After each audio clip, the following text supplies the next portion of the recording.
There is no specific goal for today. Wow! The sun came out just as I started talking. Interesting. As I said, no particular goal, but to try to find some mushrooms and to look at nature and see what kind of changes happen in October. I'm still too near the road, that's why you can hear cars. I will move away soon, so hopefully that gets better. You would say that this forest clearing is quite unremarkable at first. There is something interesting going on here though. Can you notice it? This is black locust tree and there is a ton of them. A bunch of them here, few there, bunch more over here. One alone black locust tree trying to grow. Another one, and more of them. They are known to be intolerant of shade, so they need sunshine. That's the reason why they are here in this clearing. And they have sort of weedy character to them, because they can also grow from underground, from the rhizomes, and spread around, which is something that we can witness right here. This looks like a gate for some reason. There is even a little path leading to it. Oh, look at the colors. Best part of the year if you like warm colors. I think nature was like, since I'm ruining everybody's mood by giving you also cold days, here is at least some warm colors to go with it. And here's also a fire making skill. That's useful. Trying to peek in to see if there are any mushrooms, of course, but I don't think so. This forest is known for, well, it's not known, but for me, it's a forest where I discovered a ton of dead caps. So since I know that they appear here, I always try to go in different times of the year to check if they are still there. Not this time, at least not here.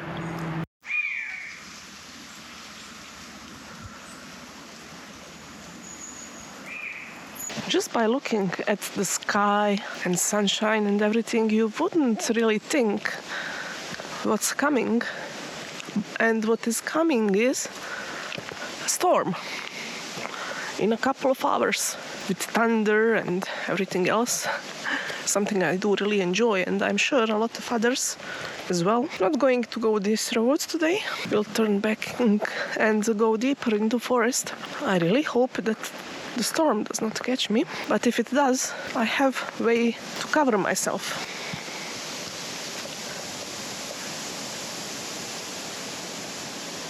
These gusts of southern wind are one of my favorite things in the world. I hope someone that hears this will relate, but there's something about the wind gusts that's just so inspiring in a way. Cleansing. It's almost as if you're jumping into a cold water and then going out on the surface. It's like some kind of enlightenment in a way, or a ritual. This one is more comfortable though. There is no wetness and cold like in the water. I believe this is the reason why the term forest bathing exists. It's actually one of the forms of therapy that in some countries are being prescribed to people officially by doctors, which is quite interesting if you ask me. And various cultures have different names for it. Various maybe details vary here and there, but the point is always quite similar. It's a forest therapy in a way. Are you kidding me? Look at this. It's some kind of bolete. I'm entirely sure of it. The sad part is it's very damp, and I think it's been some time, so I will leave it here. But apart from that, I wasn't really expecting this, to be honest. What a beauty. This is the first time this year that I found actually a decent bolete mushroom, believe it or not. And I wandered the forests more than druids did in the Iron Age. So yeah, interesting. But if you try that in the group and you see that you're not relaxing and it's not doing anything for you, I urge you to try it alone or with a trusted friend or few of them who are also maybe on the introvert side or loner side, so you scatter around and you talk with these things per need to find each other, and everybody has its own space and you're all safe, you're close to each other if safety is of great concern for you, which is also very reasonable to be. And try it that way, because being in a group there is always this kind of chatter, constant chatter, and hiking groups and forest therapy are really two different things. They are not the same. One has a goal to get to a point to take photos maybe and to go back in a certain time, and the other has a point of stopping, of being in tune with yourself and with your surroundings, to not rush and to look at the random tree barks and other details and think about it. The storm is getting closer, but it's not yet dangerous. And here we have some tiny mushroom, pinky one. I hope the camera catches color well, but yeah, cute one. Considering that bolete I saw, I believe I found a very good spot, and we are going to find them here together in the future more than a few times. Now, where I am now is I am exactly in the proper forest, because I am not following any path whatsoever. Of course, you need to be careful not to get lost, and you have to take other things into consideration. I might find wild boars sleeping, but they will probably hear me much earlier than I hear them. I actually found a wild boar, let's say, playing spot a few days back, maybe a few weeks, with their footprints, the earth around that was dug up. I even found some nest-like positions, which I'm not sure are they from them or some other animals. Yeah, it was fun thing to see. The possibility of actually being attacked by one is very low, and they did notice bears coming, not really here, but not very far from here, and they can actually pass great distances as they are moving around, gathering the foods for the winter. Oh, look, hey beauty, what are you? Such a classic thing to see, moss and some mushroom near it or on it. So yeah, I just wanted to say that it wouldn't be out of this world to see a bear here.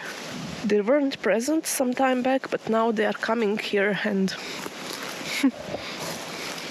the odds are a bit more than zero. This is the best spot to find mushrooms of certain kinds, logs that are fallen and falling apart. There are things that start to happen as you're wandering the forest, precisely when you go off the path or over the hedge, let's say.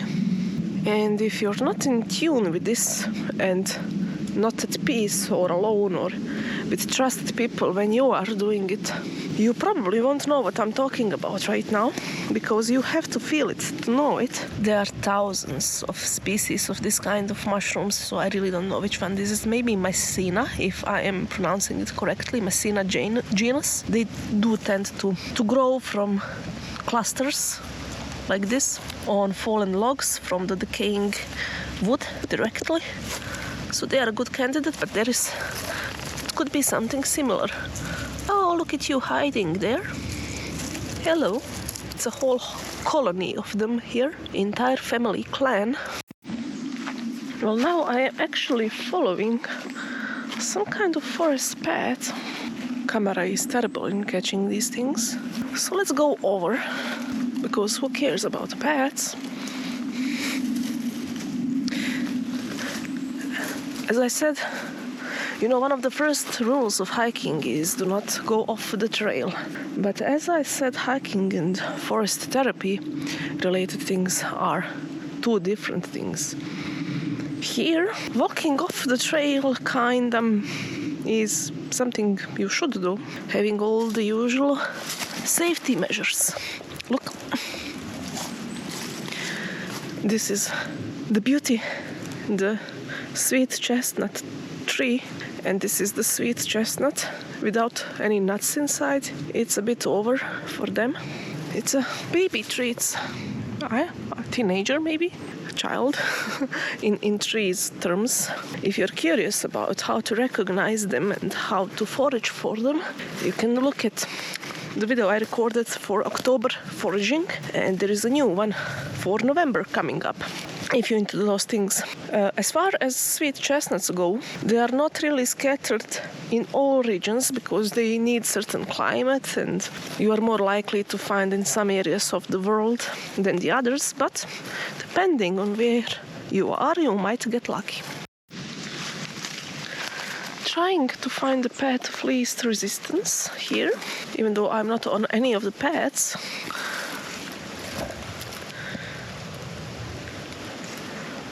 Because my equipment today is not on the highest level, let's say it like that.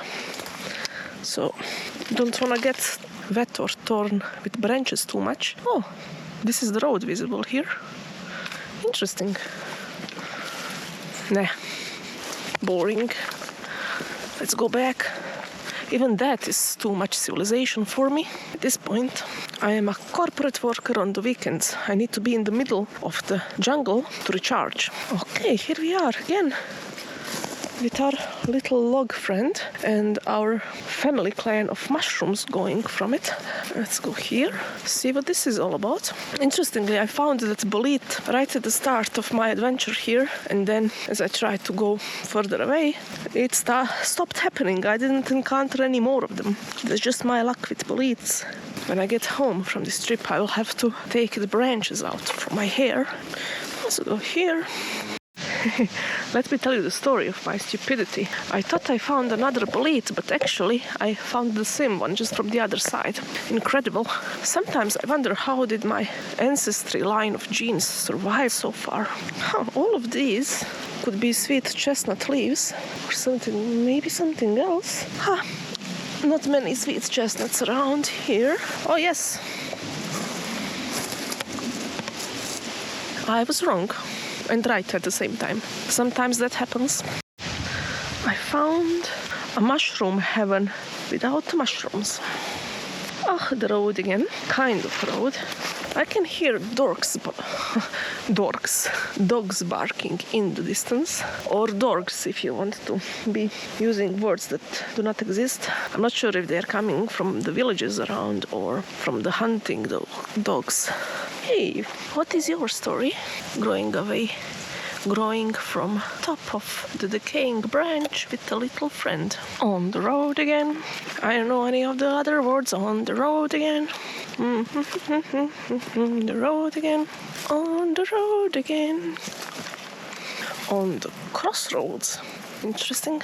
You know, when you are listening about ancient myths and legends, I discovered that crossroads specifically are mentioned throughout various cultures a lot of times as places where weird things happen. So you can encounter some forces, you can encounter a fight between good and evil entities, for example. You can encounter an entity that might trick you to get lost, or various other things. So crossroads, they will be one of the things I will explore a bit more thoroughly and maybe talk about it one day. It's certainly not boring. Do not sense anything weird here, but who knows. Now, as I'm going back, I want to say one last word, and maybe it's a bit unexpected topic, but I really need to say it to anybody who is listening to this. If anybody is interested to get this far, I'm so sorry if the audio is bad. Because what happened, here is a 1-minute rant, is I lost the windscreen of my GoPro mod because they seemingly made it on purpose to get lost easily. This frustrates a lot of people. I'm not the only one this happened to. to. And apparently one of the ways is ask them nicely to send you a spare one, which sometimes works and sometimes does not. And the other one is to 3D print the plastic part so you can make one yourself. I mean, how ridiculous is this? This made me really mad, so I had to, do something quickly, and I just bought some pantyhose and pasted that around the microphone, so I really hope that the wind was not too bad and that you can kinda hear me, and sorry for that. I did all I could. I am very angry for a person who was just on a apparent relaxing forest therapy walk. I need to go back for some more. Cheers.